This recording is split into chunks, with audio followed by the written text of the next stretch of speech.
여러분 71세에 창업을 한다. 어쩌면 말입니다. 소름 끼치는 일이. 왜 소름 끼치는 일이냐고요? 대부분의 사람들은 71세가 되면 창업보다는요. 이제 노후를 즐기겠다 이렇게 생각하시는 분들이 대부분이거든요. 저만 하더라도 그 나이가 됐을 때 과연 제가 창업에 다시 뛰어들 수 있을까? 그런 생각을 할 수밖에 없거든요. 그런데 이분 말입니다. 이분. 일품한우의 김치영 대표님. 이분은요. 진짜 71세에 일반적으로 이야기하는 황혼 창업을 했어요. 황혼 창업. 야, 진짜 무식한 분이죠. 저는 무식한 분이라고 생각을 해요. 71세에 창업하려고 하다니 이것은 엄청나게 무식한 분이에요. 근데 이때 무자가 과연 없을 무자일까? 이거는 잘 모르겠습니다. 저는. 이때 무자는 춤출 무자 같아요. 춤출 무자 같아요. 없을 무자가 아니라 춤출 무자. 지식이 춤춘다는 거예요. 이분한테는요. 이분은요. 창업한 지 딱 말입니다. 2018년에 창업했으니까 가장 어려울 때예요. 2018년에 창업을 해서 지금 올해가 아니죠. 2021년 매출액이 1,100억 원입니다. 1,100억 원. 여기에다가 당기 순이익이 얼마냐? 36억 원이에요. 36억 원. 딱 말입니다. 길지도 않아요. 길지도 않아. 4년 만에 1,100억 원의 대박을 냈고요. 당기 순이익도 36억 원을 남겼을 정도입니다. 대단한 거죠. 제가 봐도 진짜 대단한 것 같아요. 존경스럽습니다. 그런데 이분이 성공할 수밖에 없었던 비결 저는 딱 제가 세 가지를 꼽아봤습니다. 세 가지를. 첫 번째는요. 자기가 잘하는 일을 했다는 사실이에요. 이분은 축산업협동조합 출신입니다. 이 축산업협동조합에서 1967년에 입사했어요. 40년 동안 인공수정도 하고 가축 개량도 하고 배합사료 생산도 하고 소, 돼지 가공 판매도 하고 40년 동안이요. 그러니까 자기가 가장 잘하는 일을 창업을 했다는 사실이에요. 40년 동안 축협에서 봉사 일하면서 진짜 많은 것을 배웠을 거 아니에요. 게다가 말입니다. 40년을 일했다고 이야기하면 여러분 그 분야에서는 전문가 중에서도 전문가라고 이야기할 수가 있습니다.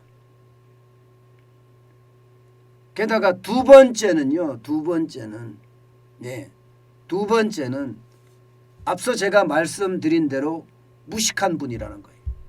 이때 무자는 없을 무자가 아니라 춤출 무자라는 이야기입니다. 나이가 70이 됐는데도 머릿속에 지식은 춤을 추고 있는 겁니다.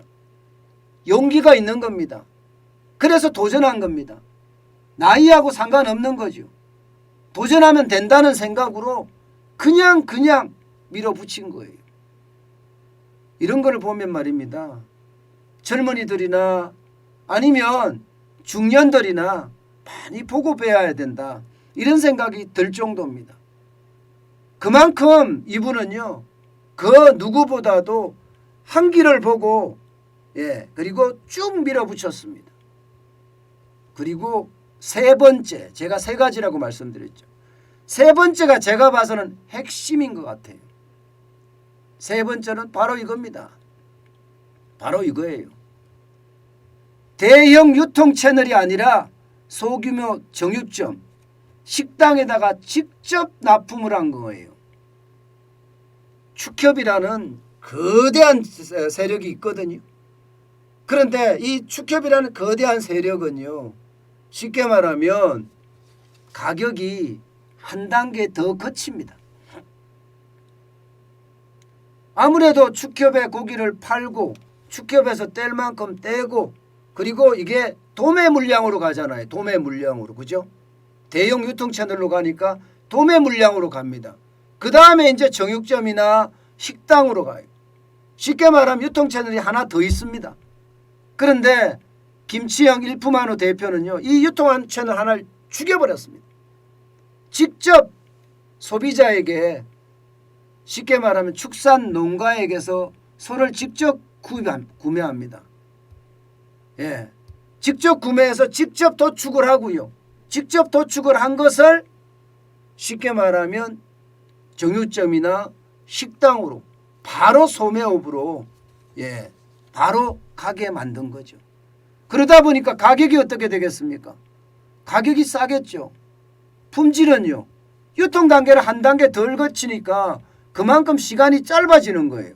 시간도 짧아지지 여기에다가 유통 단계도 덜 거치지 여기에다가 가격까지 좋으니까 이것은 어쩌면 성공할 수밖에 없는 그런 구조가 아니었나 저는 그렇게 생각을 합니다. 이게 말입니다. 대형 유통 채널이 있으면 후려치거든요. 납품값도 후려치고 수수료도 후려치고 바로 이런 폐해를 나는 유통 채널을 안 하겠어. 나는 축협을 하는 것보다가 일품한우를 하는 게 더 편하겠어. 그렇게 생각하면서 말입니다. 많은 소비자들이 돌아선 결과가 아닌가 이런 생각을 하거든요.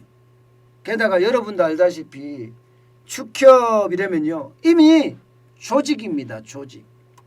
조직이다 보니까 아무래도 기능적으로 일할 수밖에 없어요. 그런데 일품한우는요. 임원들을 직원들을 현장에다가 내보냅니다. 축산 농가에다가 내보내서 그냥 막걸리에 고기도 구워 먹게 하고요. 또 그들에게 이렇게 사육하면 더 좋습니다. 쉽게 하면 컨설팅을 해주는 거예요. 수시때때로. 그러다 보니까 축산 농가에서도 축협으로 소를 내는 것보다가 아니야 일품한우에다 낼래. 가격도 좋은데 뭐. 그래서 축협에다가 내는 것이 아니라 일품한우에다가 내기 때문에 이런 결과를 가져온 것은 아닌가 이런 이야기를 할 정도입니다. 지금 민간 기업으로서는요. 일품한우가 최대 12,000마리 정도를 도축을 하거든요. 연간 말입니다. 그러니 매출액은 그야말로 뿜어져 나온다 이야기할 정도로 쭉쭉 올라가는 거예요. 4년 만에 1,100억 원의 어떤 매출액을 한다는 것은 이거는 그야말로 기록적인 성장입니다. 기록적인 성장. 게다가 순이익이 36억 원을 낸다는 것도 엄청난 겁니다. 물론 10% 정도 수익을 내려고 그러면 한 110억 정도 순이익이 나면 더 좋겠지만 4년 만에 기반을 다져가는 중이니까 지금 어쩌면 말입니다.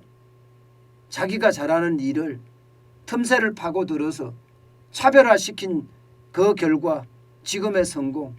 앞으로 순이익이 지금은 4년 만에 36억이지만 점점 이 순이익은 더 늘어나지 않을까요? 저는요 그런 생각을 했어요.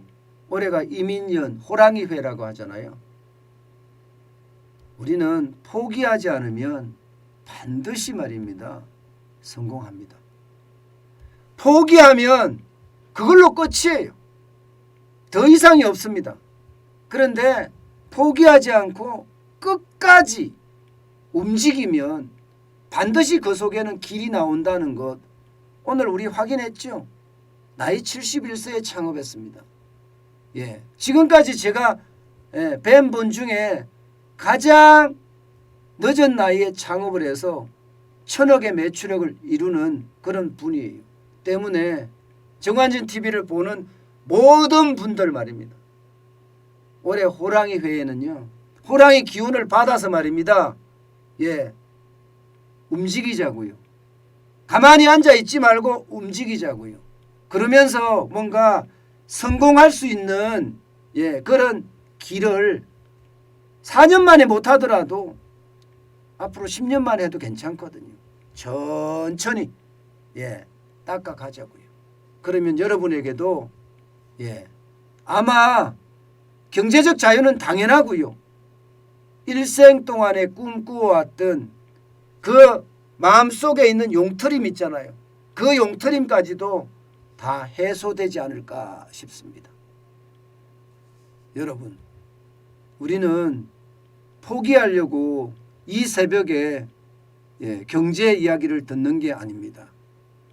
언젠가는 부자가 되고자 큰 돈을 벌고자 그러면서 대한민국의 리더가 되고자 이 새벽에 경제 공부하는 것 아니겠습니까? 그러니 여러분 힘내시고요. 2022년 그 어느 때보다 이 떠오르는 원년이 됐으면 좋겠습니다. 아마 여러분들은 충분히 그렇게 할 자격이 있고요. 그럴 힘이 있다고 생각합니다.